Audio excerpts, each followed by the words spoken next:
She hear that? It's the hush just after a castle's portcullis groans shut for the night. One torch still flickers down the corridor, and behind that last oak door lies the most forbidden room in Christendom. Tonight we slip inside silently, slowly, because the bed is where reputations were forged, heirs were made, and rumors grew taller than the turrets. Keep your breathing soft. If you drift off, the secrets might wander into your dreams without you. And you wouldn't want the bishop to learn them before you do, would you? Slide your imagination over cool limed oak boards. Rushes crackle underfoot, releasing little puffs of thyme and lavender someone scattered there this morning to mask the smell of yesterday's stew. Bedrooms, if we can even call them that, were multifunctional arenas. Nursery by dawn, council chamber by dusk, stage for whispered negotiations after vespers. Privacy? A luxury rarer than pepper, so every creak of mattress rope ranked as diplomatic information. Let's park ourselves beside the fire dog, far enough from the Dowager Duchess's snore, yet close enough to feel the radiant lick of embers. See the heavy canopy? Those curtains aren't just decor. They are medieval noise-canceling headphones. They muffle giggles, vows, and the occasional negotiated truce between knight and lady. Linen sheets squeak like startled mice, announcing every toss. Good luck keeping anything clandestine when half the castle staff sleeps on benches in the same hall. Focus on the flutter of a tallow candle. Hear the faint hiss as a drop of wax meets cold air. Medieval nightlife was one long battle against darkness.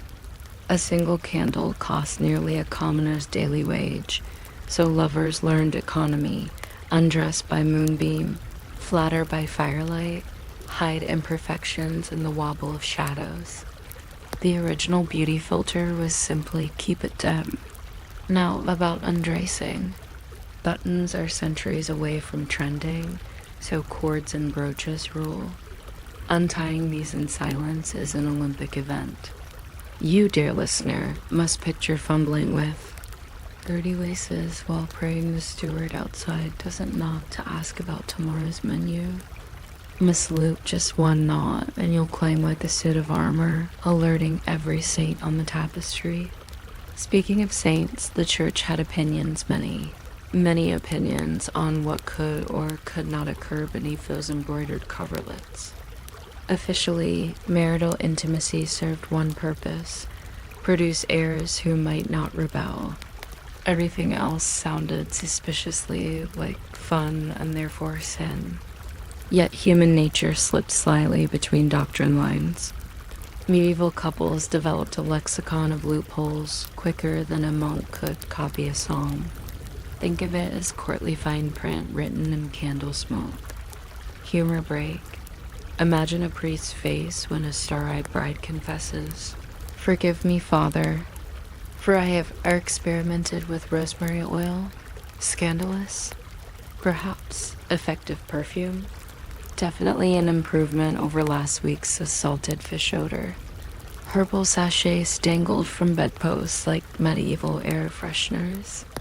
Some recipes promised passion, others merely promised not to attract fleas.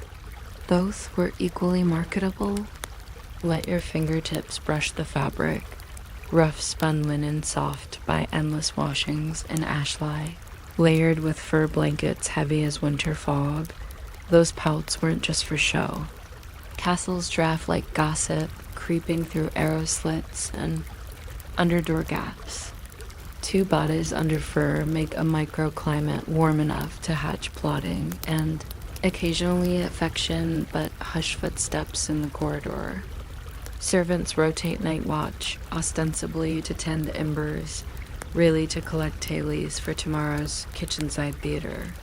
The squeak of a hinge, the gasp of a latch, every note adds to the castle's living soundtrack.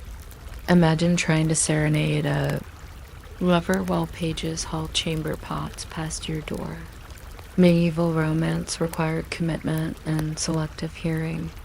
Let's zoom sideways to the peasant cottage, because desire does not check property deeds. Here the bed is a straw-stuffed tick, shared by parents, toddlers, and occasionally a chicken with boundary issues. Privacy is achieved only when everyone else finally snores. Still, beneath that thatch roof, laughter weaves with wood smoke, and human warmth makes its own opulence. Return to the keep, where noble secrets must survive velvet gossip networks. Courtiers speak 3 languages fluently: Latin, French, and insinuation. A reddened cheek at breakfast sparks speculation hotter than the hearth. Was it passion's glow, or simply the draft?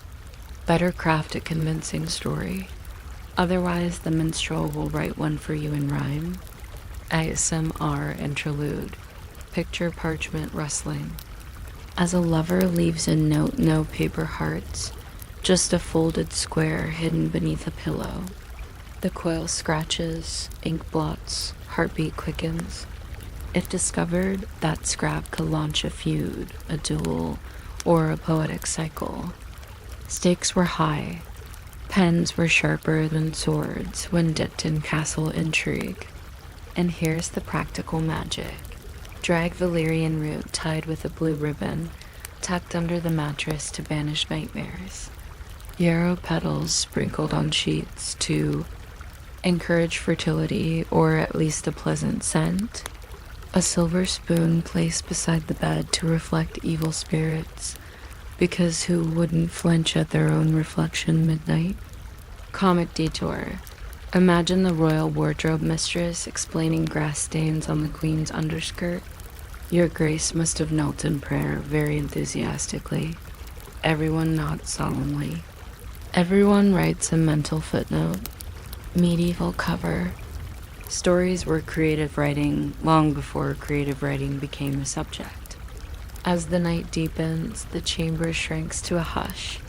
Only the pop of a log and a slow, shared exhale remain. Here in the semi-dark, hopes expand. A dynasty secured. A secret cherished. A rumor born.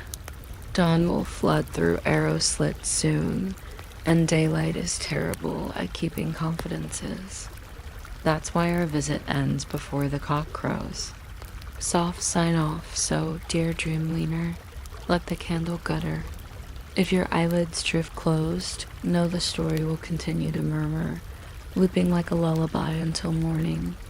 When you wake, Carrie, with you the scent of lavender rushes, the echo of hushed laughter, and a fresh impatience for episode 2, where we'll unstop tiny clay jars to discover how medieval noses fought the great olfactory wars of history. Remember dash skip and the castle. Ghosts will swap your pillow for a hedgehog. Sweet dreams, and stay curious. Hush for a heartbeat and tilt your head. The evening bells have stopped ringing, but an invisible fragrance still clings to their bronze tongues. It curls through arrow slits, tiptoes past the chapel, and slips beneath the oak door of our favorite chamber. Welcome back, clandestine listener. Tonight's confession is distilled, not whispered, because this episode is all about aroma. The medieval way to declare I'm desirable, or at least I'm recently washed. First, a confession of my own, describing smells in a room. With no modern plumbing is like reviewing a tavern brawl, colorful, chaotic, occasionally eye-watering. Back then, soap was an exotic import, and bathing a suspicious hobby. Yet our ancestors refused to surrender their nostrils without a duel. They armed themselves with herb bundles, incense pastilles, pomanders, and enough rose water to baptize a cathedral. By moonrise, every bedside looked like an apothecary robbed a florist. Picture Lady Isolde, coyly crushing fresh mint between her palms. The scent jumps like a minstrel's lute string, and voila, last night's roast boar retreats in shame.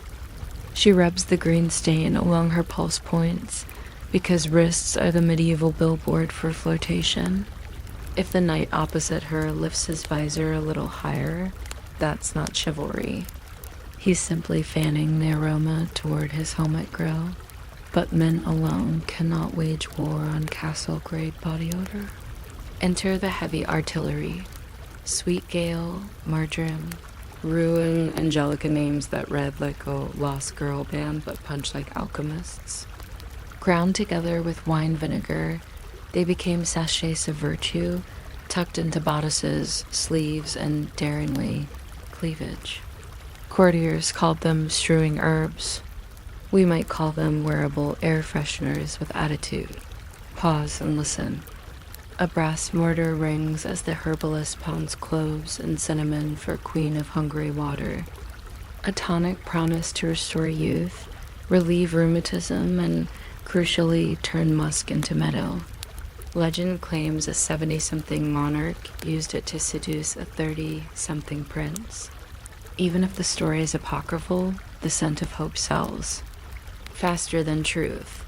Across the courtyard, Brother Martin concocts his own olfactory antidote. Monastic rules frown on vanity, so he frames it as pest control, because fleas respect scripture only when sprayed with lavender. He steeps the purple blossoms in olive oil, muttering psalms that double as timing cues. Tomorrow, the abbey dormitory will smell like a provincial dream, and the abbot will commend him for zealous cleanliness of soul. Let's slip downstairs to the kitchens, where smoke, onions, and ambition simmer in the same cauldron. Scullions. Chew parsley between courses, not for garnish, but to mask dragon breath before serving the Duke's trencher. Medieval dental plans consisted of hope your breath is herb forward. A wise servant kept a pocket full of anise seeds ready to crunch like medieval TACS. Now lean closer for the ASMR segment. Hear dried rosemary crackle as it's sprinkled onto the rush-strewn floor. Each footstep releases a woody cygnature's own aromatherapy diffuser. Castles didn't have scented candles, but they had rushlights dipped in animal fat infused with thyme. The flame sputters, the herb steams, and suddenly the hallway smells less like goat and more like ambition. Comic interlude. Picture Sir Roland returning from tournament, armor ripe enough to knight itself. The laundress takes one sniff, faints theatrically, and revives only when promised an extra ration of ale. She boils his gambeson and lye, then stuffs it with sage and bay leaves. When Sir Roland struts into the great hall, smelling like an over-seasoned roast, the ladies swoon, partly from gallantry, mostly from hunger. Perfume, however, was not just domestic, it was diplomatic. Crusaders lugged back damask rose oil, myrrh, and resin so rare they traveled in locked coffers. Gifting a violet adder was the 12th century equivalent of sending a gold-stamped DM. Court intrigues often began with, "Allow me to anoint your glove," and ended 9 months later in a baptismal font. Meanwhile, peasants engineered scents of their own. Goose fat salve mixed with chamomile soothed cracked hands while muting barnyard notes. They lined mattress straw with pennyroyal to deter lice and maybe, rumor held, unintended heirs. Scent was survival dressed up as comfort. Let's decode one legendary recipe, pomander for thieves. Grind equal parts rosemary, wormwood, clove, camphor, then bind with beeswax into a bead. Hang it from your belt and it claims to repel plague. Whether it worked is debatable. That it masked the stench of panic is certain. Medieval science often blurred with placebo, and placebo wore the perfume of confidence. Time for a sensory flashback. Incense spirals during mass, frankincense smoke weaving with Gregorian chant. The same resin later drifts into the queen's chamber, repurposed to purify linens, and perhaps absolve last night's whispered vows. Sacred and profane smells shared the same sensor because sin and sanctity both appreciate good ambience. Humor break number 2. Imagine the castle cat commandeering a sachet of valerian. To humans, it's a sleepy time herb. To felines, it's medieval catnip. Courtiers chase the blissed-out mouser across tapestries while the herbalist updates his ledger. One sachet, appropriated by divine paw dot, we must address the elephant, nay, the privy in the room. Chamber pots were real, formidable opponents to fragrance. Some households hung sprigs of juniper above the seat, hoping the sharp, piney scent would duel ammonia.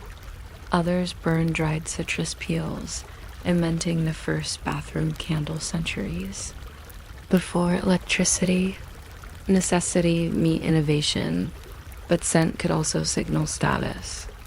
A whiff of imported ambergris declared you had ships, silver, and audacity, because ambergris is whale vomit gone haute couture.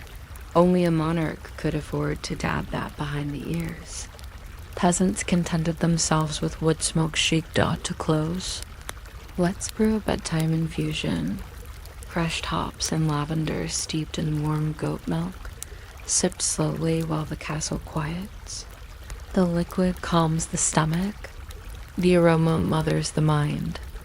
With each swallow, torches gutter lower, and soon the only smell left is night itself, cool, damp, full of secret accords we still haven't named. Drift now on that scent-laden darkness. If sleep steals you mid-sentence, these aromas will stand guard, ushering you past nightmares and into scented pages of tomorrow's tale. Let's skip episode 3, and the pomander of 4 thieves might feel neglected. Nobody wants. Resentful plague, repellent, plotting revenge. Until next time, keep your sachets dry, your candles infused, and remember, history was written by the winners, but it was survived by the sniffers.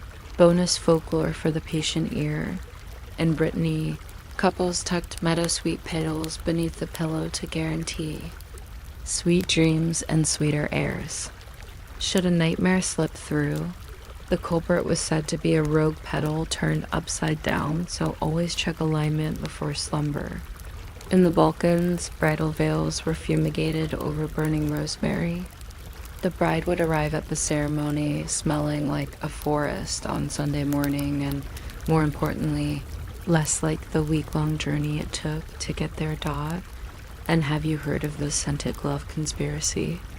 Rumor had it Catherine Day, Medici's perfumer, crafted gloves laced with arsenic for unwelcome diplomats. True or not, every handshake thereafter carried a whiff of paranoia. Fragrance became a political thriller worn on the fingertips. Even the language of love letters hinged on smell.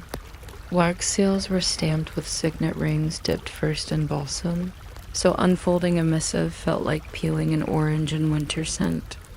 Was the envelope's overture?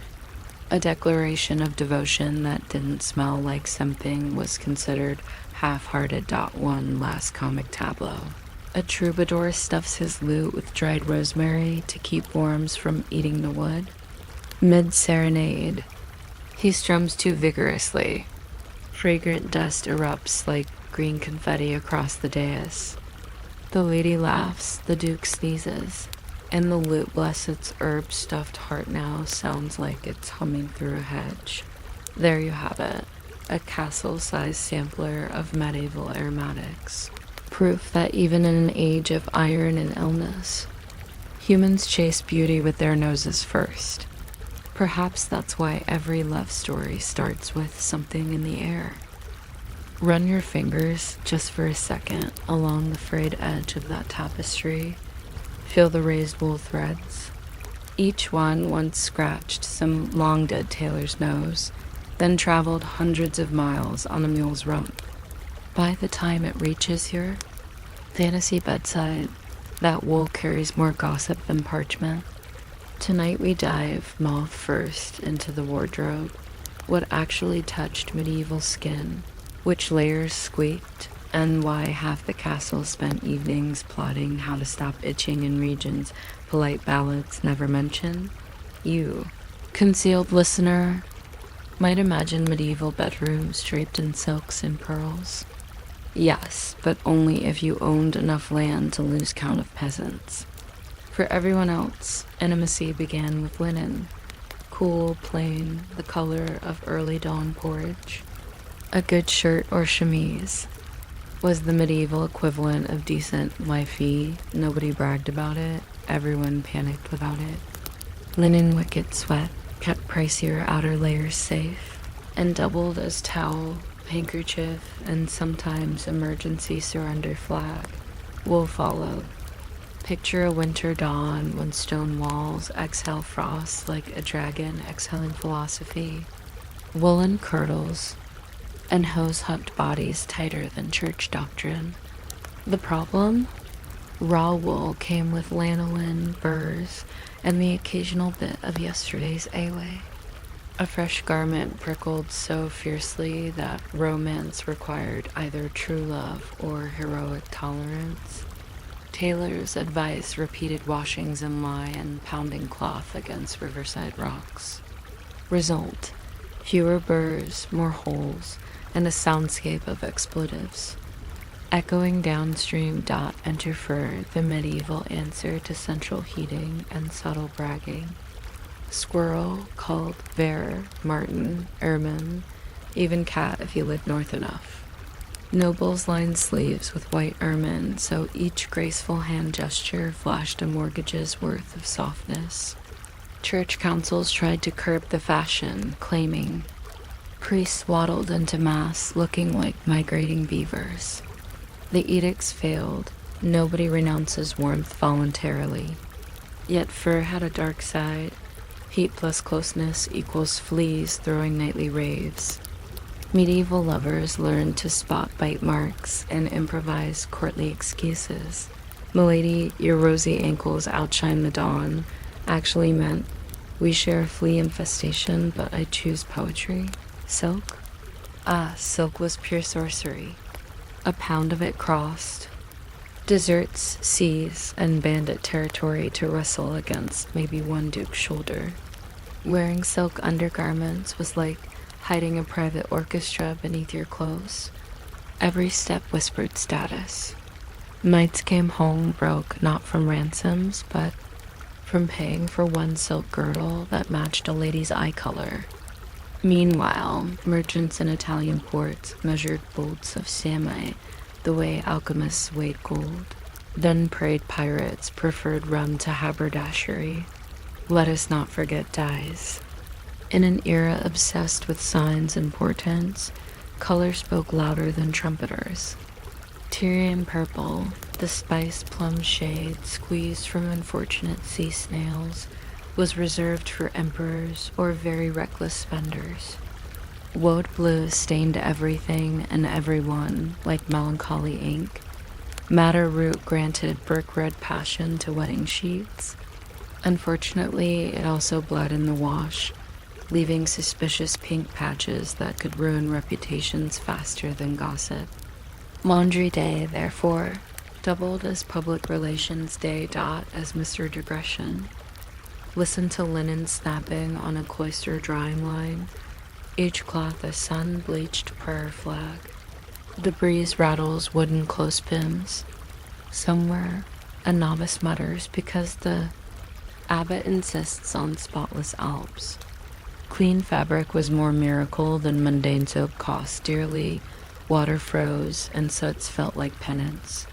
So when a noble slipped into freshly laundered sheets, the sigh they emitted belonged in a confessional. Now, the engineering bit, medieval. Mattresses were stuffed with straw, rushes, or if you reached influencer tier, goose down. Down felt luscious, until mites realized they'd found paradise. Servants beat featherbeds daily, not for fluffiness alone, but to evict tenants. Straw ticks, on the other hand, crackled like campfires with every roll. Couples soon mastered the art of synchronized turning to avoid waking the entire hall. If you hear two soft crunches followed by a duet of she, that's not a lullaby, that's straw diplomacy. Footwear in bed? Occasionally, cold floors turned feet blue-tinged faster than romantic verse.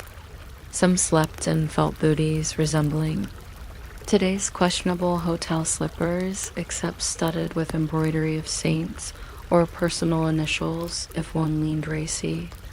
Removing boots without lighting a torch took acrobatic finesse. Mess up, and you'd catch your big toe on an iron candlestick. Invent a brand new cuss word. Insert the rumor mill before sunrise. Comic tableau. Picture a baron commissioning silk. Drawers after gossip claims the French wear them. The tailor, having only seen silk ribbons, improvises something akin to parachute pants. At the debut, a draft billows the drawers like a small sail, propelling the baron 4 steps backward. Courtiers applaud politely. The baron bands open windows. For a month. But what about under the underlayers? Medieval sources mumble. Some scholars swear by loincloths. Others argue commando was default. Evidence. A 14th century laundry list from a Florentine household notes 24 pairs of bras, implying someone cared about daily swaps. Yet diggers at Viking sites found no underpants, only fragments of tulle trousers. Conclusion: medieval. People, like modern cousins, followed the ancient rule of doing whatever felt least drafty and socially perilous. Back to the bedroom. Can it be served more than aesthetic? Heavy fabrics trapped warmth, muffled snores, and caught debris descending from leaky thatch. Tapestries lining walls created pockets of insulation and conversation starters. Imagine a date night where you admire a unicorn hunt embroidered in gold, while discreetly plucking straw from your companion's hair romance meets pest control. There were fashion hacks, too. To mollify scratchy wool, some stitched a thin linen, lining inside garments. Wealthy ladies commissioned padded stomachers, so bodices appeared smooth despite winter underlayers. Men fighting chafing from chainmail actually sprinkled talc like powdered chalk inside. Gambesons proving skincare influencers existed. They just carried swords. Humor interlude. A Benedictine chronicler records a knight who, caught short of funds, dyed his old tunic crimson with beet juice to imitate expensive cochineal. The color looked splendid until rain revealed it as streaky pink. Witnesses swore the knight resembled a damp flamingo. Moral: always patch test your dye. Social: signals mattered. Sumptuary laws decreed who could wear which fabrics. Breaking them risked fines or confiscation. In England, only royals flaunted cloth of gold. Commoners caught sporting ermine could lose the garment and maybe a chunk of pride. Yet black markets thrived. Smugglers stuffed bolts of velvet into wine barrels. Proving crime sometimes feels really soft. Let us peek at laundry rituals. Soiled garments soaked in vats of urine collected weekly from neighbors to strip grease. The resulting ammonia cocktail bleached linen bright but stripped tailors' nostrils of optimism. Afterward, cloth dried on hedges, welcoming passing geese to add commentary. When a castle's white linens fluttered like surrender flags, it signaled both hygiene and economic flex. Not all fabrics served comfort. Hair shirts of coarse goat were penance wear, their relentless itch reminding sinners of worldly vanity.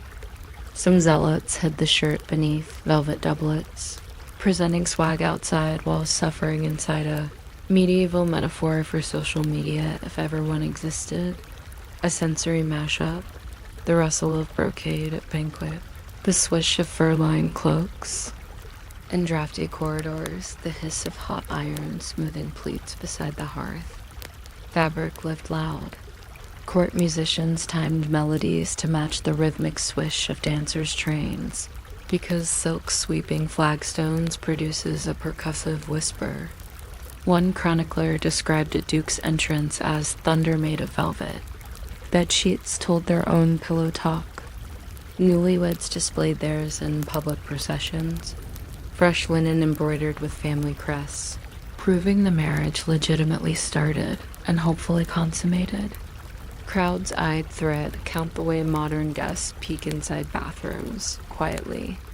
Judgmental, a snag implied future marital discord. A perfectly hemmed corner foretold heirs, for controversies climaxed each summer. Shedding season turned elegant muffs into sneeze delivery systems.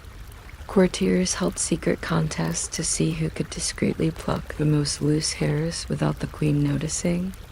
One jester allegedly fashioned a tiny mustache from sable fluff and wore it until the king cried with laughter, then outlawed fur mustaches henceforth. Before we tugged shut the bed curtains, imagine the final tactile detail. A lover tracing patterns on linen bleached ivory by sun and soap, the cloth still warm. From the hearth, their fingertip pauses on a patch where threads thin evidence of many nights, many washings, many stories. In medieval bedrooms, fabric was witness, confessor, accomplice. Each crease stored secrets better than any locked coffer. Slip into dreams. Now, wrapped in wool scratch nostalgia and faint lingering whiff of woad. Tomorrow night, when candles gutter and nightingales start their shift, we'll unlock episode 4, clandestine manuscripts, band positions, and the naughty margins that made monks blush. Miss it, and you'll be left pondering scratchy wool. Without the manual on how best to remove it, surely a fate worse than straw on the sheets. Draw closer just enough that candlelight pulls in your pupils, and every creak of the lectern sounds like a sin about to confess itself. On tonight's reading list, scrolls chained in abbey libraries, pamphlets hidden beneath choir stalls, ink still damp with blush-worthy footnotes. Call them manuals, guides, or cautionary verses. Medieval writers produced a surprising catalog of bedroom advice, most of which the church preferred to fold, spindle, and forget. We're about to flip those dog-eared pages quietly, of course, lest the bishop walk in mid-paragraph. Imagine parchment that smells of iron gall ink and a lifetime of sweaty poems. A monk copies Aristotle by day and after Compline sneaks. In a marginal doodle of Eve handing Adam something decidedly not an apple. These margins' tiny, impish ecosystems became medieval Twitter threads. Cheeky, anonymous, occasionally argumentative. Friars argued about scholastic minutiae in Latin, then drew rabbits performing rabbit things. If anyone asked, it was an allegory. Allegories could excuse almost anything. Not all bedroom wisdom stayed in the margins. Enter the penitential's handbooks for confessors listing every conceivable sin, tariffed like a medieval tax code. Page after page. If a married couple engages in position X on a weekday, 3 days bread and water fast. On a feast day, double. By meticulously listing these acts, the church unwittingly published the naughtiest how to Everbound and Calfskin. Penitentials became the original spoiler list. Once you read the prohibited menu, curiosity kicked in faster than you could say Ave Maria. Flash to Paris, 1280. University scholars debate whether laughter during intimacy voids the sacrament of marriage. One theologian claims giggling is pride. Another counters it's merely joy made audible. Students listen, take notes, and later test hypotheses in rented garrets. Academic research was never so enthusiastically pursued. Meanwhile, troubadours wander the countryside singing verses from Andreas Capellanus's Art of Courtly Love, a handbook equal parts etiquette guide and romantic loophole catalog. Capellanus advises would-be lovers to avoid flatulence in the presence of a lady, sound counsel, but also details secret hand squeezes for transmitting passion across a crowded banquet. Church censors huffed, but the parchment sold faster than relic fragments. Let's open the confessional grill. Wooden lattice, faint halo of beeswax polish, the muffled heartbeat of someone mewing. Confessions about desire flowed like wine at Michaelmas. Father, I entertained thoughts of my neighbor's falconer. Father, I pondered position X from the penitential footnote, though only in theory. Priests kept ledgers of recurring temptations. Some priest scholars at heart compiled anonymized case studies, inadvertently generating the era's hottest data set on human longing. Comic snapshot. A young curate, fresh from seminary, hears his first bedtime confession. The penitent describes using a pillow stuffed with fennel stalks as a marital aid. The curate, convinced he stumbled onto agricultural heresy, assigns 50 psalms as penance and writes frantically to headquarters. Please clarify acceptable botanical cushioning. Headquarters does not reply. We cannot ignore the medical manuscripts. Salerno's regimens annotatus prescribes specific positions for those of weak constitution because apparently your spleen notices angles. Another treatise warns husbands to avoid intimacy on Tuesdays or risk producing red-haired offspring. Medieval genetics, ladies and gentlemen, equal parts astrology and anecdote, but persuasive enough to shape an entire generation's date nights. As Mr. Moment, the whisper of vellum turning under nervous fingertips, a quill scratching shorthand that will never be decoded. The soft buzz as a scribe presses sand to blot ink that must dry before matins. Secret knowledge feels heavier than lead when bound by silence. Prohibition often backfired. By the 14th century, woodcuts from the Rhineland depicted lovers entangled like pretzels, each panel labeled with moral warnings that frankly read like enthusiastic captions. One bishop complained that parishioners ogled the illustrations so intently they missed the condemnatory text altogether. Somewhere, a woodcut artist bought a new roof. Enter the mystics. Female visionaries such as Hildegard of Bingen described the cosmic energy of human bodies with dazzling metaphors. The soul is in the body what sap is in the tree. Officially spiritual? Yes, but listeners with lively imaginations heard subtext and promptly tested sap flow hypotheses at home. Hildegard also recommended moderation in all things, which devotees interpreted as try everything once, judge. Later, let's wander into a university dormitory. 5 students share one bed, partly for warmth, partly because rent in Paris is extortionate. They smuggle in a banned translation of Ovid's Ars Amatoria. By sunrise, they've underlined passages, debated verse scanning, and possibly invented a drinking game that assigns ale sips for every veiled euphemism. Knowledge spreads fastest where sleep is scarce. Comic digression, the kingdom of Sicily, briefly outlawed the sale of mirrors above a certain size, fearing they encourage vanity in the bedchamber. Merchants responded by selling decorative polished shields. Knights discovered their bucklers served dual purpose: deflect arrows by day, admire side profiles by night. Censors tried wax seals, locked chests, even public burnings. Yet embers carry ash and ash drifts. University copyists rewrote Forbidden's texts with strategic blanks-dotted lines begging completion. Readers happily supplied missing verbs in the margins, often improving the original prose. Soon, the blank space. Editions outsold the originals. Confession booths evolved into therapy chairs.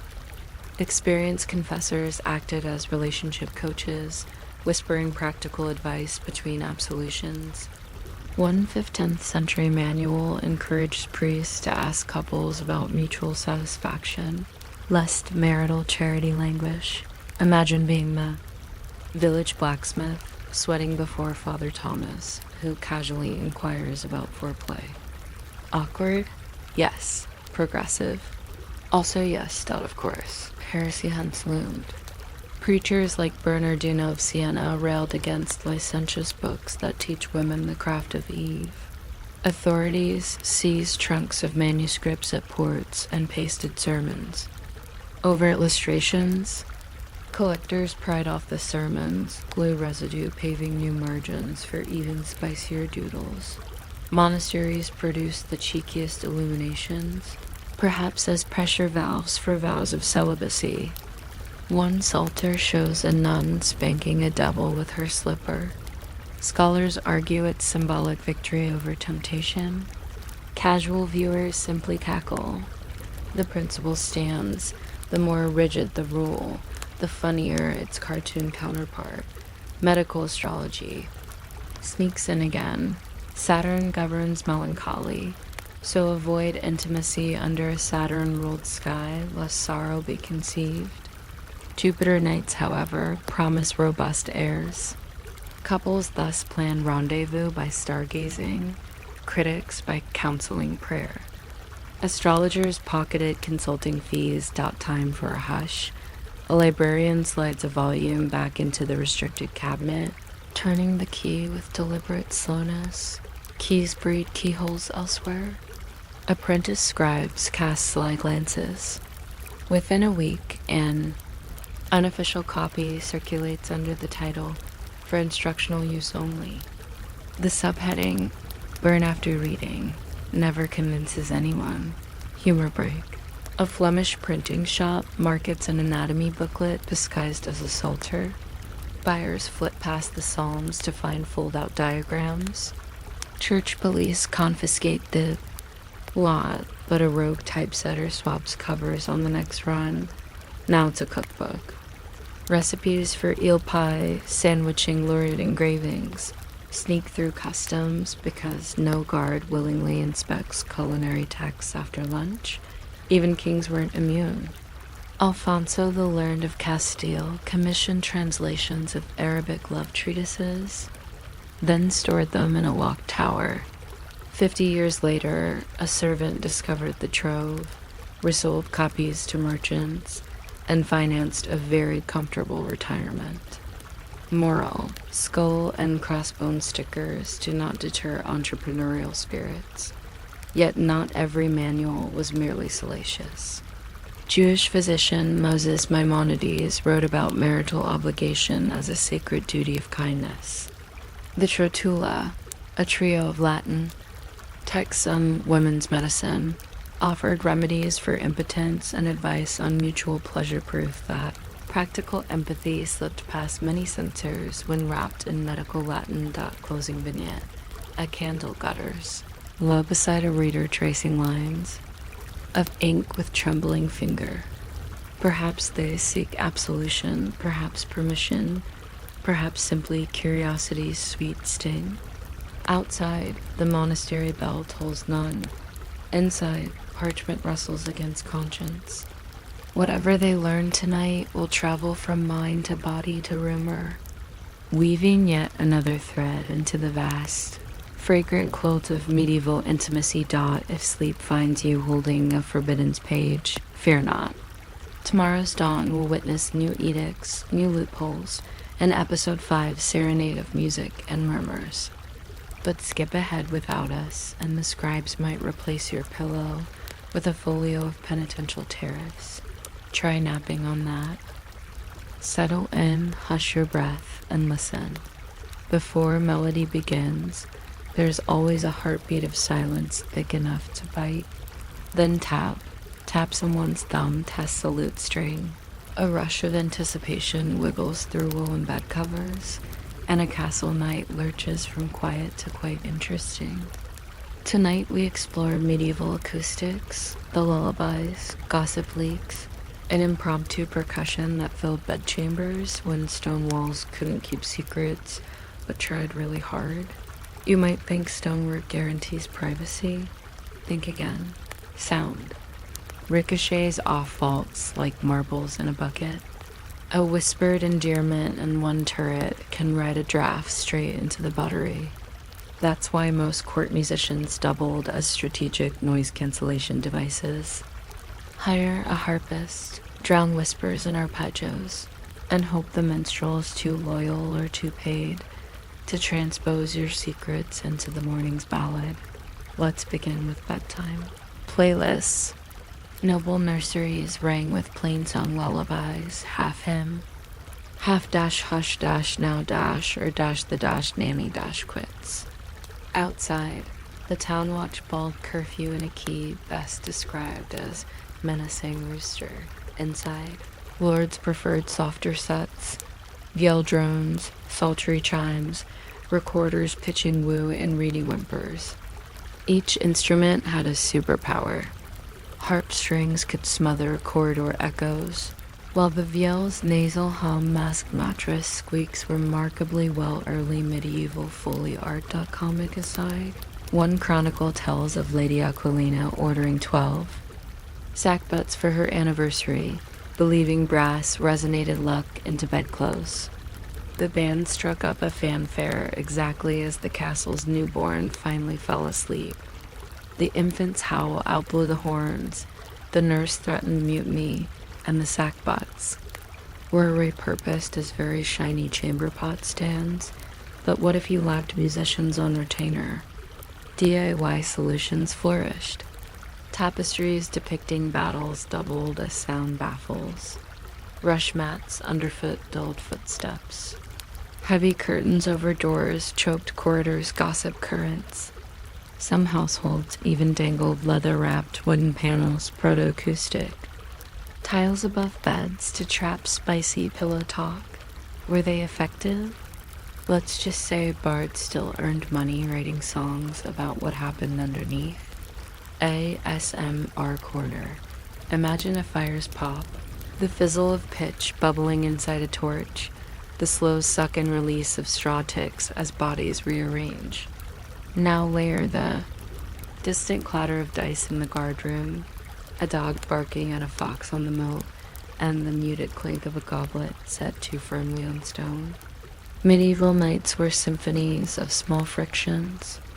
Lovers trained themselves to sync conversation between catapults of noise, timing confessions with gusts of wind rattling shutters. Whispers carried farther than anyone liked, hence the invention of code phrases. Has the cook tasted the custard? Could mean, is the hallway clear? Meanwhile, the moon is bold tonight, warned that the sentry on the rampart was nosy. Courtiers practiced ventriloquism, throwing sentences sideways so suspicious ears traced the wrong angle.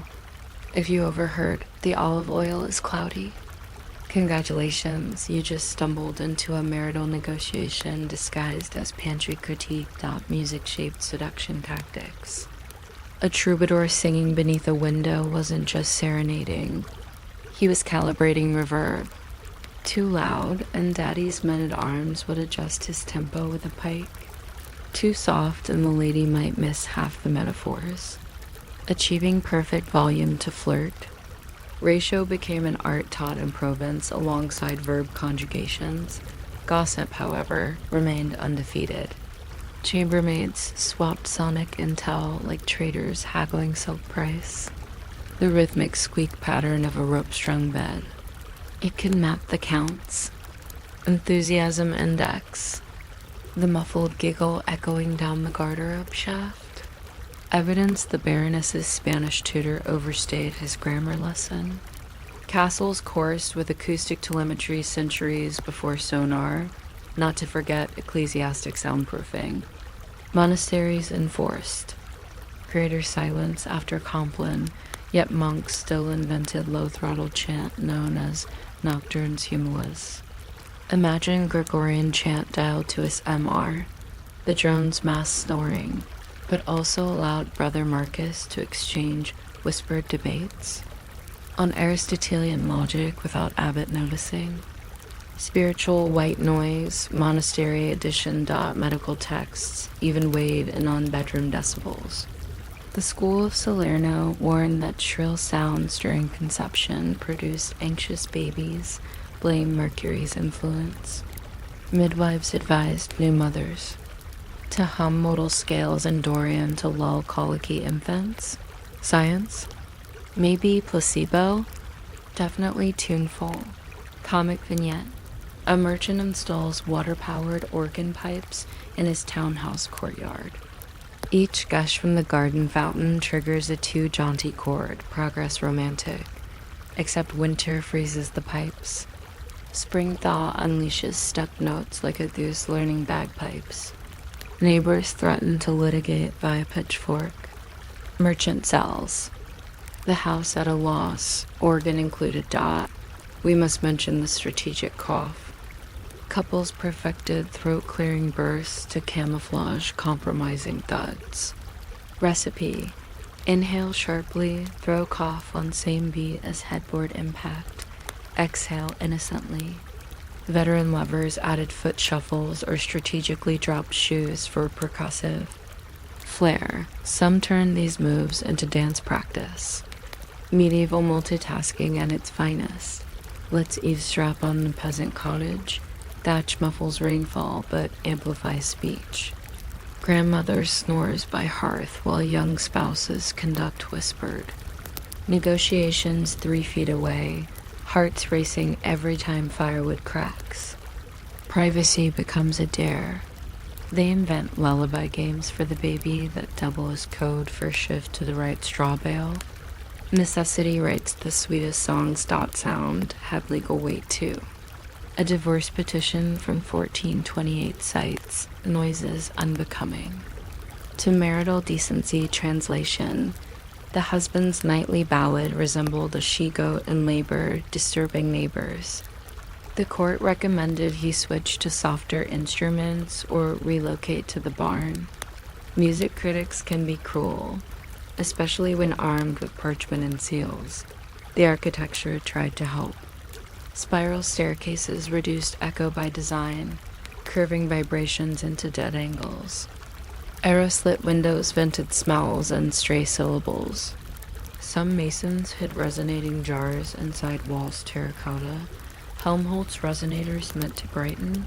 Chapel acoustics, but inadvertently broadcast gossip like medieval megaphones when someone leaned too close. Pro tip from a 15th century housekeeping scroll.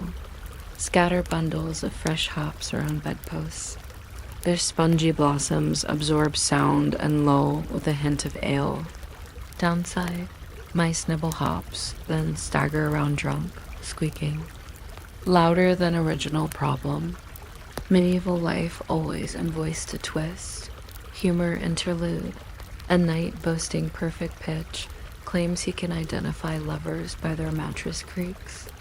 Courtiers test him, blindfolded, with a crew of jesters bouncing on beds in random order. Knight guesses. Wrong every time, invents excuses about humidity affecting timbre, and retreats to crusade where no beds squeak only camels. Musicians themselves courted scandal. Minstrels were walking Spotify playlists, but also walking tabloid apps. They sang for coins, then traded secrets for bigger tips. Some noble women paid double to have compliments set to melody. Rivals paid triple to make those compliments minor key. One bard penned a ballad so suggestive it was banned citywide, instantly making it the most requested encore. Turning down the torchlight now. A single lute cord suspends in rafters. 2 lovers lie still, listening to the note fade until silence lands feather soft on both lips. They know the castle chatelaine is 2 corridors away, complaining about chimney smoke. This is their brief acoustic blind spot. Soft words travel no farther than each other's collarbones. Tomorrow, rumors will swirl, but tonight, time itself lowers the volume. Before we drift off, a cautionary folktale. In Tuscany, they say a ghost named Ossasharina haunts echoing halls, recording every whispered vow on invisible parchment. Break your promise. And she recites it at full volume during Christmas Mass. Moral: if you can't trust stone walls, definitely don't trust supernatural stenographers. Let the final sound be the snuff of a candle. The wick sighs, darkness closes, and heartbeat returns to center stage. Should slumber claim you mid-verse, may your dreams be scored in soft modal harmonies, immune to barking hounds and clattering dice. But miss episode 6 and the castle mason might install a resonating jar beneath your bed.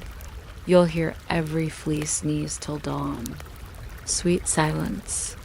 For now, freeze right there, don't move a muscle, especially the eyebrow. In a medieval court, a single eyebrow arch could launch rumors, marriages, or the occasional small war.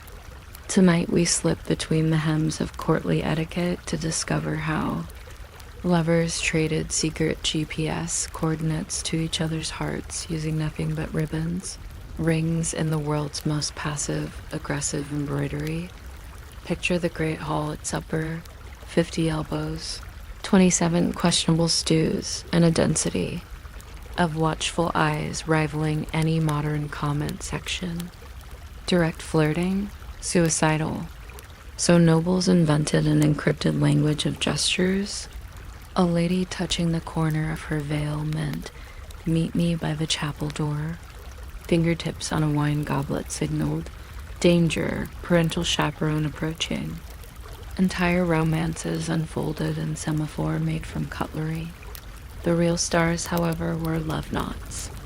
Think of them as medieval Bluetooth, 2 tokens bound by identical twists of silk. She wore hers on a girdle. He tucked his beneath armor. Knot types mattered. A square knot whispered fidelity. A reef knot hinted shared adventure, anything too. Elaborate screamed, bored artisan, proceed with caution. Some couples dipped knots in fragrant oils, so a waft of rosemary confirmed authenticity. Primitive but poetic 2-factor authentication. Comic detour. Sir Baldwin once sent lady.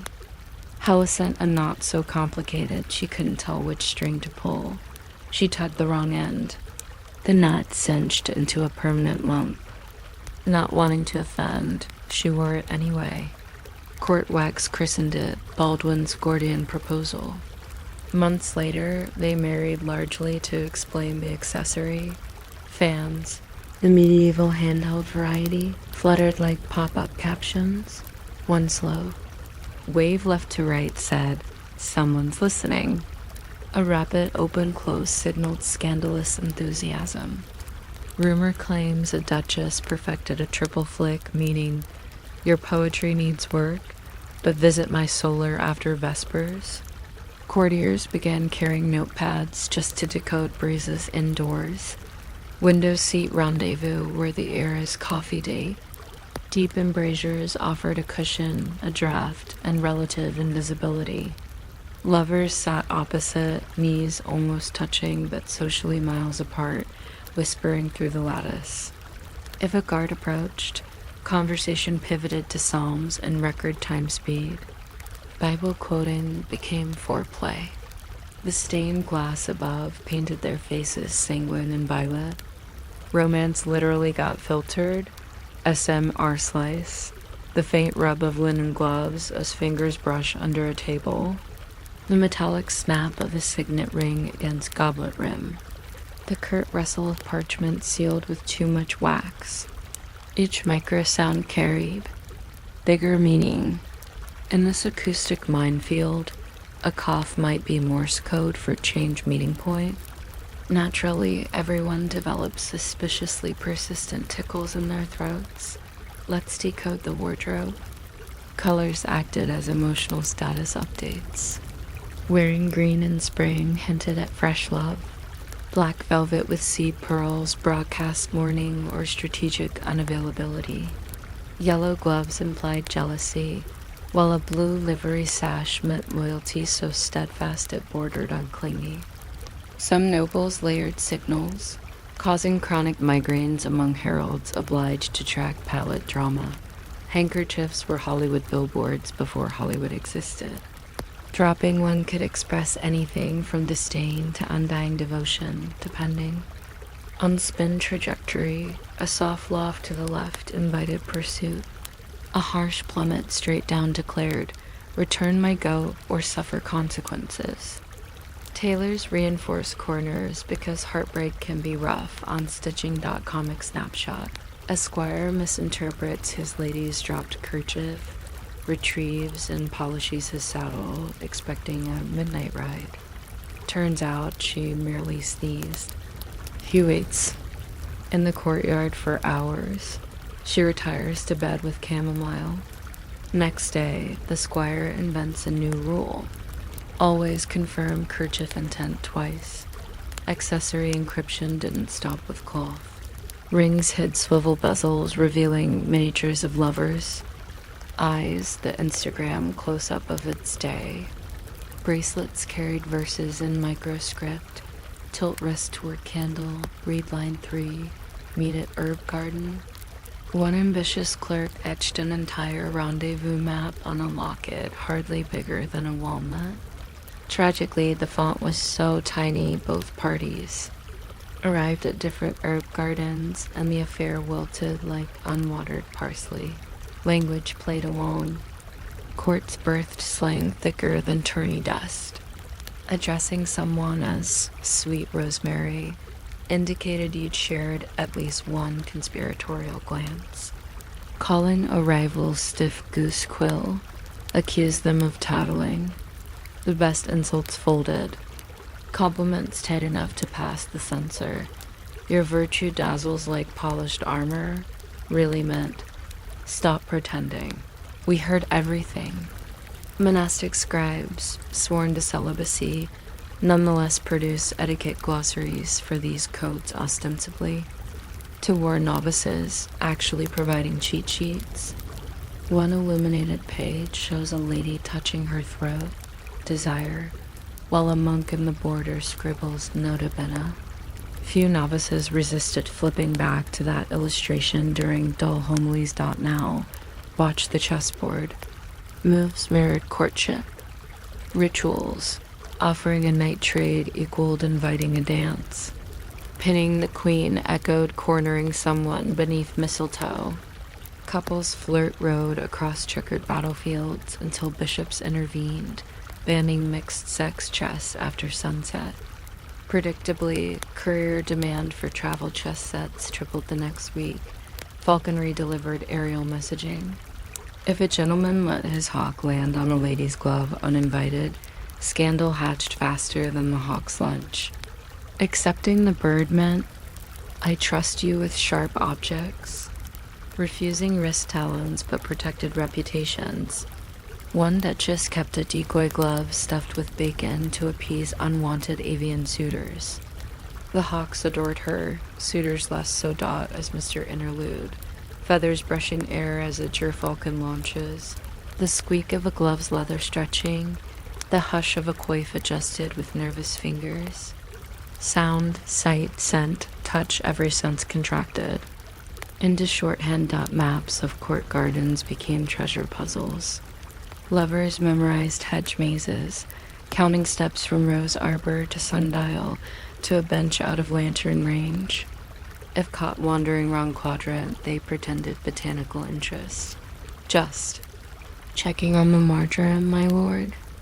Botanists still wonder why medieval marjoram beds are so well trampled. Humor break. A page boy tasked with delivering secret letters accidentally swaps scrolls. The archbishop receives instructions to brush my hair with your fingers at moonrise, while the lady gets a draft sermon on penance. The archbishop, game for anything new, shows up at the garden. 2 hours of awkward conversation about hairstyles later, both decide perhaps godlike surprises. Cipher wheels eventually upgraded the flirt arsenal. Simple substitution ciphers traveled on ribbons threaded through buckles rotate 3 letters. Forward and rose became URVH, meaningless to interceptors but crystal to the pair who set the offset. One metalworker crafted twin girdle clasps engraved with cipher alphabets. Align your clasp to mine, message revealed. Alas, gusty wind spun the wheel mid-embrace, producing gibberish that historians later misread as astrological commentary. Even dancing turned covert. In the bass, a syncopated heel tap against the floorboards might replace entire sonnets. Ladies practiced floor morse while appearing delicately aloof. Men responded by adjusting hat feathers, angle left for yes, right for later, straight up for my yawn is watching. Feather suppliers reported inexplicable spikes and asymmetrical plumes. Finally, the ultimate code, silence itself. The mutual pause after a feast, when minstrels retune and servants clear trenchers, became prime confession hour. 2 people lock eyes, say absolutely nothing, and the hall fills with more meaning than any troubadour could sing. If I slide away too soon, hearts cool. Hold 1 beat longer, and entire lifetimes rearranged. Close your own eyes now. Feel the phantom tug of a silk knot at your wrist. Hear the hush of a fan flick somewhere beyond candle range. Imagine a faint scent of rosemary drifting overhead. Codes may change with centuries, but the thrill of hidden messages stays evergreen. Drift to sleep decoding half-remembered glances, but beware. Skip episode 7 and those cipher wheels might spin nightmares, translating dreams into embarrassing gossip at breakfast. Rest cunningly. Lean and don't worry, the draft from that cauldron is only mildly hallucinogenic. Tonight we uncork stoppered bottles and unlatch spice chests to sample the medieval cocktail menu of desire. From saffron-laced honey to powdered unicorn theories, we'll sip our way through the science, superstition, and salesmanship behind history's most ambitious aphrodisiacs. Imagine a marketplace, humming like an over-caffeinated beehive. Amid fishmongers, wool merchants, and someone suspiciously pushing pewter relics, stands a spice seller brandishing a tiny vial. He promises the contents, crushed long pepper, cinnamon bark, and just a whisker of musk will turn any reluctant heart into a banquet for 2. The vial costs more than a sheep. He sells out before noon. Medieval economics, demand driven chiefly by optimism. Let's begin with the pantry staples. Honey was liquid gold, not just for sweetness, but as an all-purpose. Adhesive for herbs, resins, and hope. A typical love syrup might melt honey with saffron for color, ginger for heat, and a discreet dash of ground almonds for texture. Physicians claimed such draughts strengthened the vital spirits. Modern translators, sugar rush plus.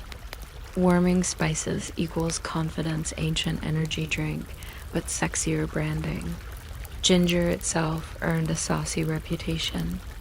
One Paris physician wrote that ginger stirreth up bodily lust more than any other root. No wonder monastery kitchens locked their spice jars after Compline. Meanwhile, coriander seeds found their way into marriage goblets. The seeds resemble tiny hearts if you squint hard enough, or if you've already drunk the goblet contents.comic interlude. In 1392, Duke Wenceslas reportedly devoured an entire jar of preserved ginger before visiting his betrothed.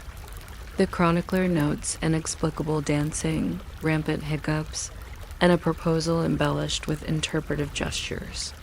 Historians still debate whether she accepted him, or he simply twirled out of the hall. Now for the heavyweight contender. Spanish. Fly actually blister beetles dried and powdered into emerald green dust. Apothecary swore a sprinkle in wine inflamed passion. In truth, it inflamed everything: bladder, kidneys, and mortality statistics. The only winners were beetle hunters and undertakers. Yet demand persisted because nothing sells like risk packaged. As romanced out as Mr. Paws, wooden pestle taps marble mortar, cardamom pods sigh open, bright sparks of clove snap under pressure. A waft of nutmeg drifts up once worth its weight in gold, and your nostrils tingle with promises your wallet can't keep. Medieval sensory marketing at its finest. Move over, beetles welcome mandrake. This anthropomorphic root, when pulled from soil, supposedly screamed loud enough to fell oxen. Harvesters employed black dogs to yank it free, then buried the dogs as collateral damage. Owning mandrake said I'm wealthy or I'm fascinatingly reckless. Soaked in wine overnight, slices were slipped beneath pillows to spark midnight boldness. Whether desire bloomed or nightmares sprouted is still 50-50. Astrology stirred the pot too. Medieval pharmacopoeias matched ingredients to planets. Mars ruled plants, nettle, pepper for ardor, Venus ruled, rose, violet for gentleness. Apothecaries timed distillations by moon phase, claiming a waxing crescent amplified allure. Some couples scheduled date night strictly between moonrise and moonset of the fifth day romantic, but scheduling nightmare for tavern reservations, a brisk detour into kitchen alchemy, breadcrumb pills soaked in wine, rolled in powdered fennel, then baked until crisp. Eaten 3 at dawn, 2 at dusk, they allegedly stoked affection like bellows on coal. One baker sold them in heart shapes. Clerics protested the frivolity, then quietly purchased bulk orders labeled communion experiments. Humor. Snapshot. A London apothecary advertised a salve called Knight Errant's Ease. Apply behind the ears. Feel instant bravado. Ingredients: bear grease, mint, whisper of dragon blood, likely red ochre. The salve smelled like battlefield leftovers, but knights lined up anyway. Convinced the stench proved authenticity. The church weighed in, of course. Synod records bristle with condemnations of filters of diabolical persuasion. Yet penitential tariffs rarely matched the popularity curve. Confessors prescribed lighter penance if the filter included at least one psalm during brewing spiritual seasoning. Thus, love potions acquired auditory garnishes, murmured scripture, half-remembered hymns, or, in one Italian case, a lullaby. About olives, let's not overlook the placebo power of exotic ingredients. Ape's gallbladders, powdered pearls, pulverized stag antler, all turned up in court recipes. Scarcity equaled mystique. Mystique equaled potency. Buyers seldom asked how one harvests an ape's gallbladder in Northern Europe, preferring to imagine intrepid merchants rather than opportunistic butchers with good stories. As Mr. Interlude 2, a thin copper still emits rhythmic drips. Rose petals collapse into hot water, releasing a sigh sweet enough to coax memories of first crushes. Distillers caught this fragrant condensation in glass ampules sealed with wax miniature perfume grenades. A dab behind the ear, and suddenly, you're a walking garden, and late June. Science tried its part. The school of Salerno wrote that spices warm the humors, while cold lettuce dampens vigor. Cue lettuce shortages before big feast days. One physician penned an entire treatise on balancing cinnamon with vinegar to avoid overheating the spleen. Couples read the tract, highlighted cinnamon passages, ignored the spleen footnotes. Comic detour 2. A novice herbalist misreads devil's bit. Scabious as devil's bit, and assumes recipe calls for actual demon biopsy. He rushes into the tavern claiming he needs a volunteer demon by sundown, The landlord offers his mother-in-law. The potion fails, though the mother-in-law does develop a flattering glow from the attention. Even animals got involved. Popular superstition claimed eating a rooster's comb stew before dawn imbued you with roosterly stamina. Market stalls selling combs sold out days before weddings, leaving headless roosters strutting around confused. Poultry unions have yet to forget, but what about the antidotes? Every potent brew demanded a fail-safe. Scholars recommended pomegranate juice or cold bath immersion to quench excessive ardor. Cold bath also quenched consciousness effectively. Resetting the system medieval CT or L plus out plus delete dot, we must address the legal angle. Certain cities required apothecaries to register filter sales. Records from Bruges show coded entries: tonic for chill limbs, sold on Valentine's Eve, spice blend for winter marriages in bulk come November. Municipal fees funded new city walls-proof love literally built fortresses. Now travel to the countryside cottage. Granny Agnes brews a gentler tonic, nettle tops, meadow honey, and a single rosehip. She calls it courage tea, serves it to shy youths, swears by its bloom-rousing effect. Modern analysis reveals vitamin C, iron and sugar ingredients that indeed make cheeks rosy and hearts adventurous. Sometimes the best magic is nutrition wearing a floral hat dot as Mr. Close-Up.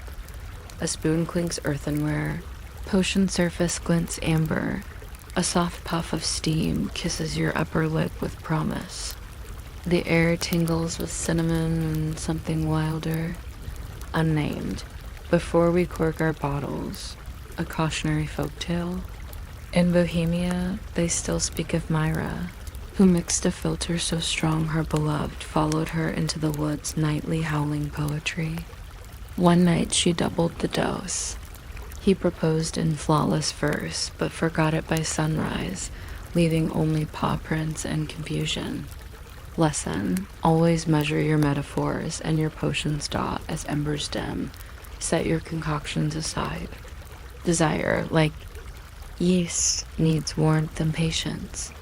Sleep may find you tasting phantom ginger on your tongue. Fear not, its memory's spoonful. Skip episode 8 and your dreams might substitute lettuce for cinnamon tasteless dreary, a romance best left in the compost. Until then, may your cupboards rattle with harmless hope, and your ladles steer clear of beetles. Breathe quietly and tiptoe past the chapel door. A midwife is muttering Latin over a steaming cauldron, and you're about to learn why love in the Middle Ages always carried a footnote about lineage, law, and the terrifying possibility of twins. Tonight we take a candle to the shadowy corridor between feasting and feeding, passion and postpartum. Welcome to the negotiation table where cradle meets cross, where contraception folklore jostles with birthing realities. And everybody hopes the saints are in a good mood. First things first, family planning, medieval edition. Forget latex. Think lace.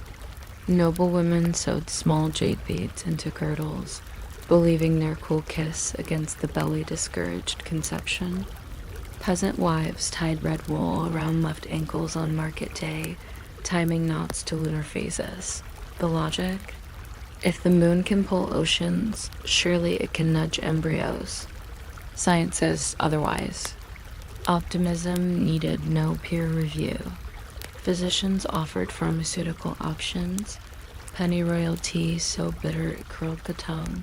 Rue seeds wrapped in wax pellets. And the ever-popular Quicksilver smoothie. Spoiler: Mercury shakes hands with organ. Failure.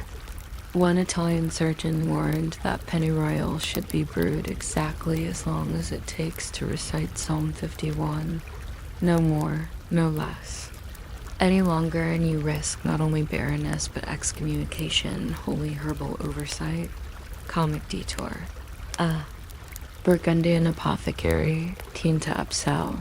Markete nettle tincture as a triple threat, prevents pregnancy, repels fleas, and polishes pewter. Customers reported pewter gleamed, fleas sulked, babies happened anyway. The apothecary pivoted, calling it Miracle Shine, and moved twice as much stock.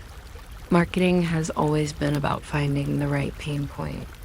For men, advice was equally rigorous. Avoid hot baths, overripe figs, and excessive poetry. One monk declared that a sonnet recited too near bedtime stirs the loins past safe limits. Naturally, bards became the air's contraceptive scapegoats, poor souls, serenading under windows, only to be blamed for every unexpected christening dot as Mr. Pause. Soft rustle as a midwife arranges bundles of mugwort, whisper of linen sheets turned down just so, the distant creak of a floorboard outside. In these fragile pauses, women memorize tips from aunties count 9 lillet in a church window, swallow the middle petal, and kiss no one until matins. Desperation breeds creativity. Inevitably, the church weighed in. Official position, procreation, good, barriers bad, heaven's reputation on the line. But even confessors grudgingly acknowledged economic realities. A small holding can feed only so many mouths. Thus arose theological somersaults. One penitential allowed abstinence on feast days for greater contemplation coincidentally. 180 days of the calendar. Devout farmers became very contemplative. When prevention failed, attention shifted to safe delivery. Midwives were first. Responders, part priestess, part plumber, armed with birthing girdles inked with prayers and occasionally diagrams. These parchment belts, ruled chanting over bellies, promised shorter labors. Modern medics may raise eyebrows. Medieval mothers clutched them like seat belts on a jolting cart. Let's unpack the birth room, starter kit, olive oil lamp for warmth and omen reading shadows. Goose feather quills to stroke the mother's palms and distract from contractions. A knife tucked under the straw mattress to cut the pain. Superstition overlapped with situational MacGyvering. The knife doubled as emergency umbilical scissors if things escalated. Comic. Snapshot. Lady Ermintrude insisted on laboring seated on her husband's prized turnip cart, convinced the wheels would help roll the baby out. Midwives, desperate to humor a baroness, greased axles and prayed. The child arrived healthy. The cart earned a coat of arms and a cartwheel christening font. Historians still debate whether this qualifies as medical innovation or vegetable worship. Pain relief options were creative. Ale warmed with cloves, poppy seed poultices on temples, or a draught of mandrake wine metered out until the mother's singing slurred just shy of unconsciousness. One Welsh recipe recommends humming a lullaby toward the womb so the babe exits. Chasing the melody parenting begins before birth. Danger stalked the threshold. Postpartum fever, breech births, hemorrhage all common specters. Enter the churching ceremony. 40 days after delivery, mothers press us to the altar for purification, blessed salt clinging to tongue. For many women, it marked survival. For others, absence told its own story parish registers note pews. As poignantly as tombstones, contraception myths persisted despite tragedies. Some swore foxglove tea taken when the cock crows thrice rendered wombs. Inhospitable, not realizing digitalis also rendered hearts unreliable. Others believed. Sleeping with a wooden staff between thighs diverted seed. The medieval equivalent of sleeping with headphones to avoid conversation. Trial and error left behind a tapestry of folk remedies. Most ineffective, some lethal. all born of agency clawing through doctrine. SMR interlude 2. Slow drip of tallow candle on birthing stool. The mother's breath counted 1, 2, 3, and time with the midwife's calm humming. A copper basin catches water, each ripple reflecting torchlight like molten brass. For a moment, fear, hope, sweat, and faith condense into one shining drop. Male medical authors occasionally peeked in. Trotua texts advised wrapping the mother's abdomen with wool soaked in rose water, while heating bricks near her feet to draw downward forces. Barber surgeons offered forceps resembling smithy tongs. Midwives rolled eyes, preferring hands. They trusted over iron invented by men who fainted at first blood. Comic Detour 2.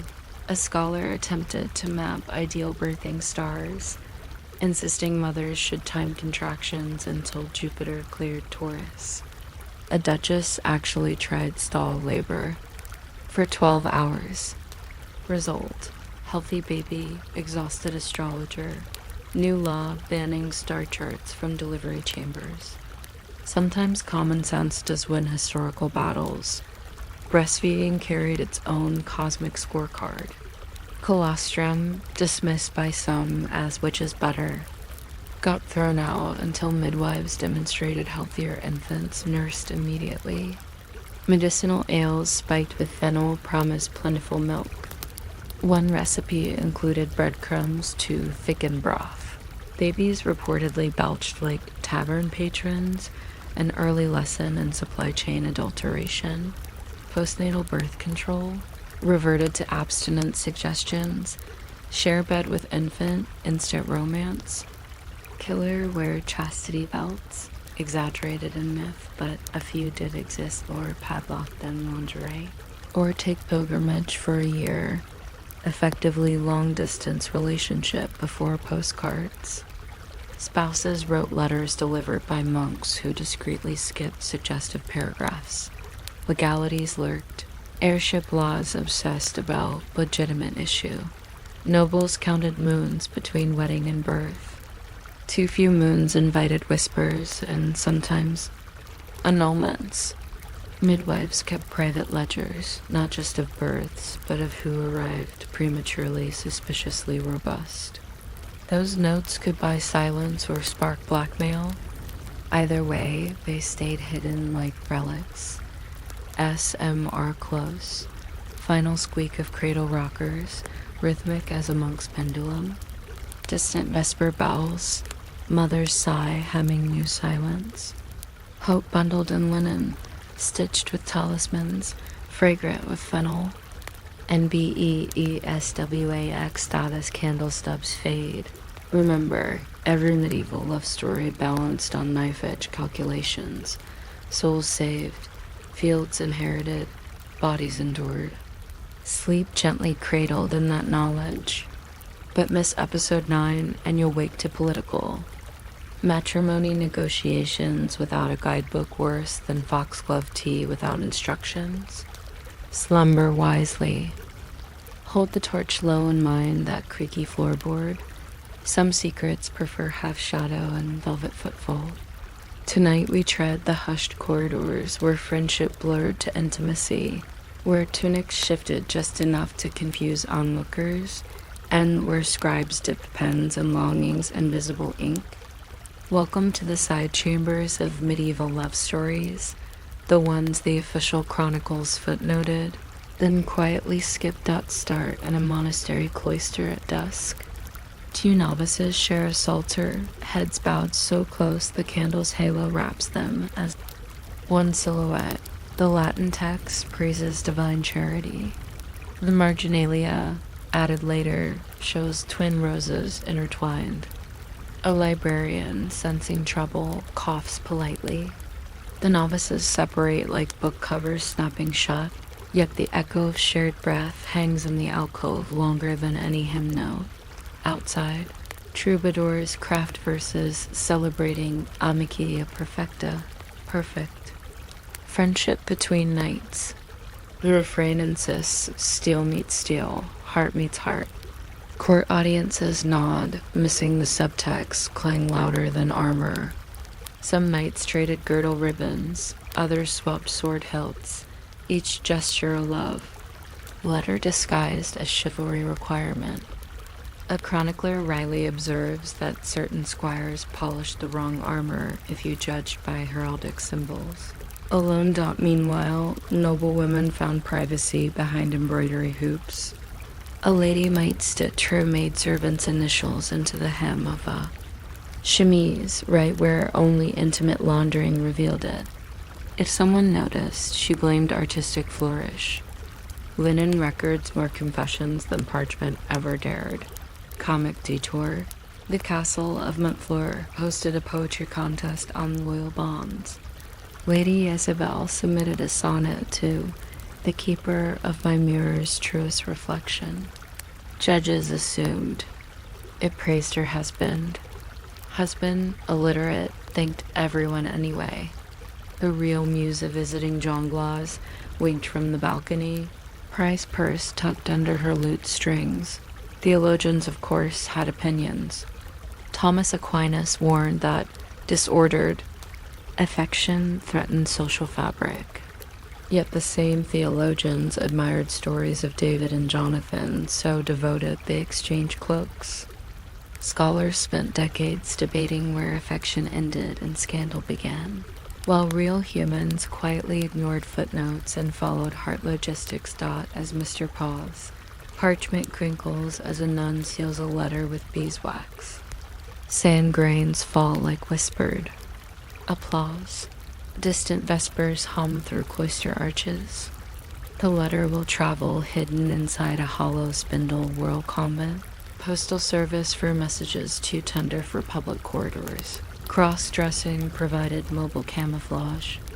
Fairs welcomed mummers and masks. Behind painted smiles, some lovers grasped freedoms a daylight name denied.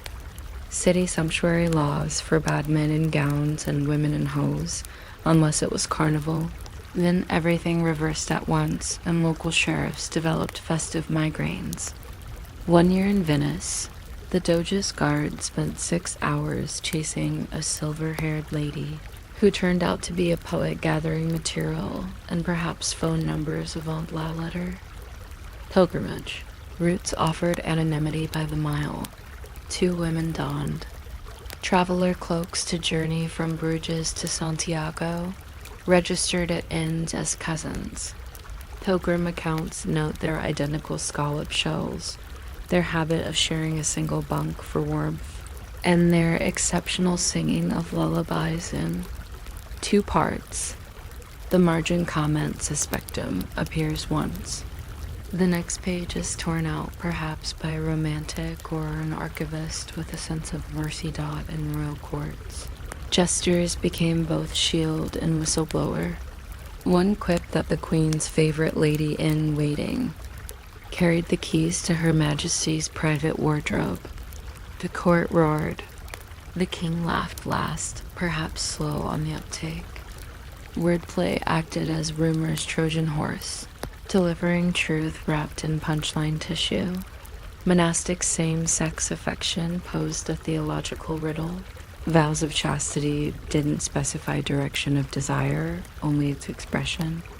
Chapter house rules forbade 2 monks sharing a blanket, lest the devil make a rope of it.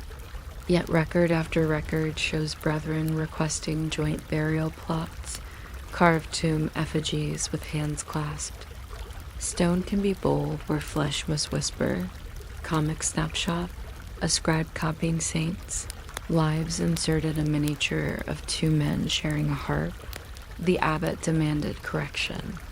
The scribe replaced the harp with a really big loaf of bread. Inspection passed. Generations later, art historians labeled it the miracle of the shared carb. Subliminal messages stay nimble. Women's convents birthed passionate correspondence. Abbess Heloise's letters to Abelard overshadowed an entire century, but less famous nuns wrote to each other about spiritual sisterhoods. So fiery, the church coined the term particular friendship to police them. Mother superiors responded by rearranging dormitories, inadvertently creating fresh adjacency charts for new crushes. ASMR Interlude 2, steady thump of wool carders in a workshop, a lull that lets two apprentices touch fingertips beneath the fleece. Outside, hoofbeats fade. Inside, pulses quicken. The wool flying sparks static excuse enough to blame accidental sparks on physics, not feelings. Legal persecution buried wildly.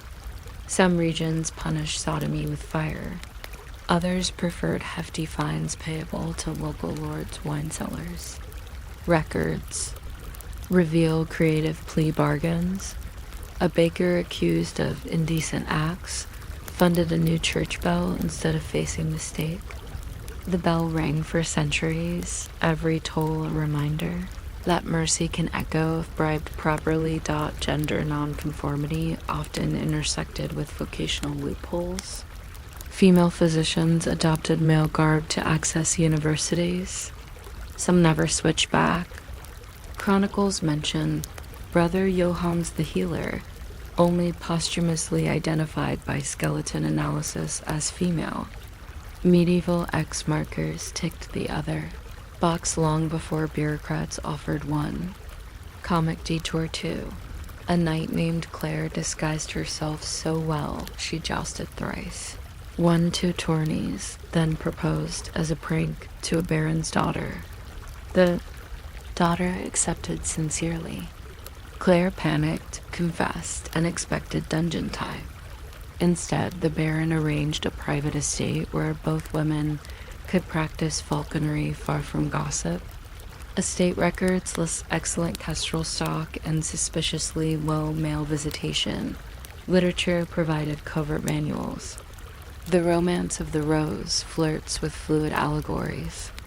Arabic love poetry drifting into Spain described gazelle-eyed youths with gender deliberately smudged. Translators scribbled disclaimers, interpret with caution. Readers nodded, closed doors, and interpreted with enthusiasm. Clergy sometimes advocated compassion over condemnation. In 1490, Prior Anselm of Liege wrote that sins of love deserved bone, not blade, for all love aches alike. His letters survived hidden inside a Psalter binding, discovered in 1902 when a collector dismantled the spine. Time itself became accomplice in preserving gentle heresies. ASMR close. Quill taps, wooden desk, thrice secret knock. Candle flame gutters, painting both faces in daring chiaroscuro. Outside, a nightingale practices impossible trills. Inside, 2 people exhale relief at still being alive, still being together, if only until matins. Let your dreams tonight slip on a carnival mask. Wander cloisters by moonlight, and tuck a forbiddance blossom behind one ear. But skip episode 11, and you'll wake with the nagging sense that modern bedrooms echo medieval shadows. You'll want the epilogue to know which echoes matter. Sweet clandestine slumber. Pause one last time on the threshold. The rushes have been swept, torches replaced, and somewhere a lute plays its final chord. Yet listen harder, echoes linger, threads of laughter, whispers of treaties, perfumes bottled in memory. Tonight, we trace those echoes into our own bedrooms, city apartments, and app notification buzzes to ask, what did the Middle Ages slip under our pillows while we slept? Start with architecture. Modern master suites still mimic the medieval great chamber private sanctum set apart from communal bustle. Swap stone walls for drywall, canopy beds for IKEA headboards, and you have the same instinct. Carve. A personal kingdom inside the larger castle called real estate. Even walk-in closets echo the garderobe niches where nobles hid jewels and gossip. Next time you slide a shoe rack aside, imagine a page boy listening for secrets through that buried spot. Our obsession with thread count, medieval linen envy and formaldehyde. Nobles bragged about sheets fine enough to slip between rings. Today we compare Egyptian cotton numbers like heralds counting ermine tails. We may no longer tax peasants to afford duvet covers, but credit card. Interest is a fearsome vassal. Perfume trends owe a nod to herbal sachets scattered across rush floors. Lavender pillow sprays, cedar block closet fresheners, artisanal candles smelling of medieval apothecary. Yes, it's a real brand. Prove our noses still fear stale air and awkward encounters. Even the term room spray would make a 14th century herbalist smirked and professional pride. Comic detour. An influencer recently touted mandrake face masks for youthful glow. Medieval apothecaries tried to drink mandrake into courage. We smear it on for likes. Progress is a circular joke told by botanist.dinner and show date nights. Straight from troubadour serenades outside castle window swap lutes for buskers, arrow slits for fire escapes, discreet ordering of dessert to communicate interest, medieval code phrases disguised as pastry delivery, etiquette books still debate eye contact duration, mirroring the courtly code of eyebrow semaphore.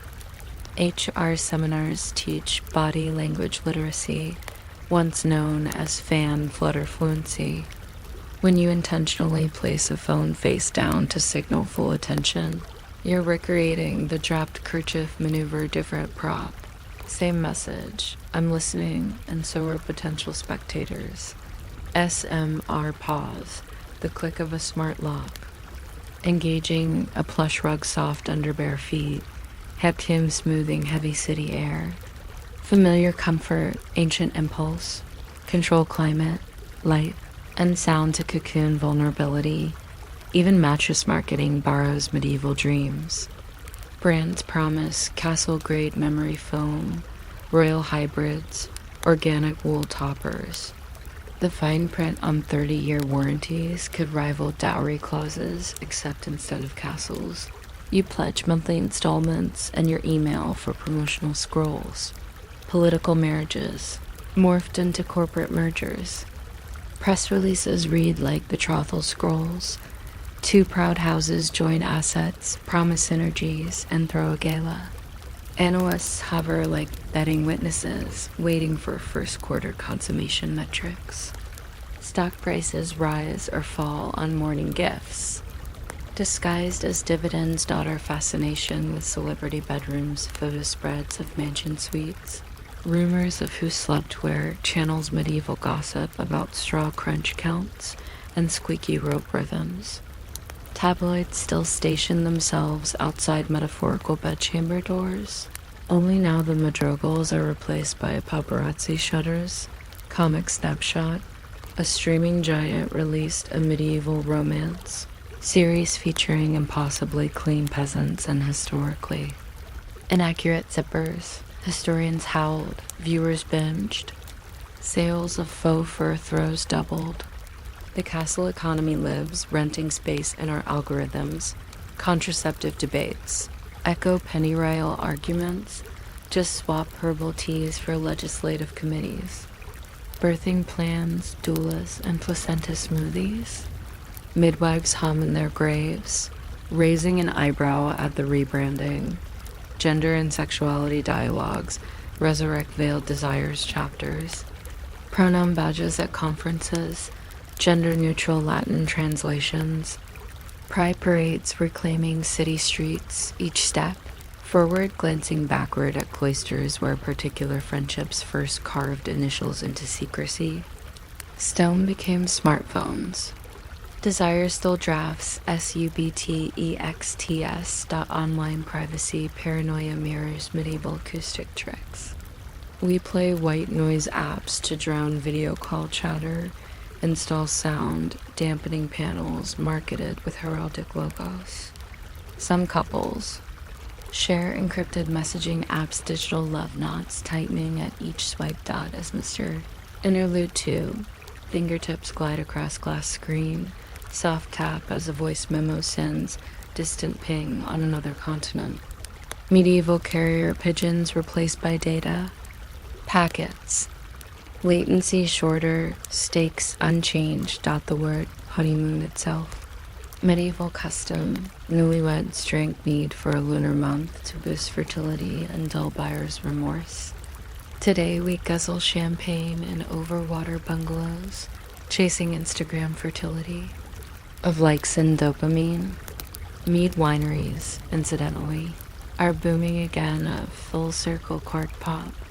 Sleep tracking wearables schooled us with rain reports. Monks once tallied nocturnal emissions on confession tallies. Both promise moral health metrics measured under quilts. Upgrade. Digital graphs over bread and water penance. But anxiety tastes the same at 3 a.m. Comic Detour 2, a tech startup. Pitched AI canopy curtains that adjust transparency based on vocal mood analysis, basically. Smart bed drapes deciding when to give you privacy. A venture capitalist invested, citing feudal nostalgia. Soon, castles may patent themselves.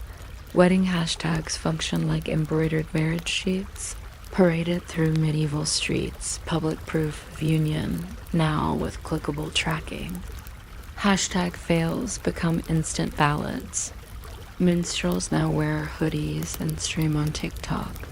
Legacy also lies in law. Prenups, custody agreements, sperm donor contracts, they're direct descendants of mourning gift jewels itemized for dynastic. Stability, where parchment unroll, PDFs attach. Where signet rings stamped wax, DocuSign blank screen. SMR close, whisper of a quilt pulled higher, distant city siren syncopated like a watchtower bell, the soft buzz of a phone silenced for the night. In half dream you feel rushes underfoot, smell lavender on straw, hear a distant sackbut, time folds. Bedrooms overlap like palimpsest pages. So, dear listener, as you extinguish your bedside LED and settle into memory foam, remember, every scratch of quill, creak of rope, and waft of rose water we've explored still hums beneath the circuitry. The medieval bedchamber wasn't buried under centuries. It moved in upstairs, repainted, and pays rent and streaming subscriptions. If this series has done its job, you'll forever notice the medieval ghost in your smart thermostat or the troubadour echo in your Spotify playlist. May that awareness add spice, empathy, and the sly grin to your nightly routine. Now snuff the virtual candle. Let algorithms buffer lullabies and drift into dreams where castles meet code and love notes sync to the cloud. History will keep turning pages under the mattress. Rest assured, you've read the glosses in the margins.